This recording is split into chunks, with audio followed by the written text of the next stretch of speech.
Sanda yun banda? Hindi pa natin na. Baka sa taas pa yun eh, no? Sa bagay, hindi yan kasi may mga puno pa na yun dyan lalaki. Ano pa ba yun? Isa na.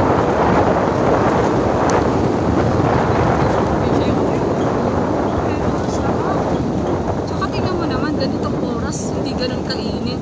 It's 12 o'clock. Masarap pa rin ng init. Ayoko maglakad dito, dami aso.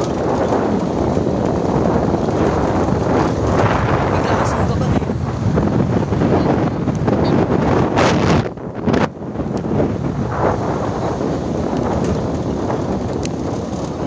Wow, nabibignik sila. Epic resto. Kaway ka na dyan, pang Miss Philippine sister doon. Kaway ka na dyan. Kunwari ikaw yung Miss Tanay.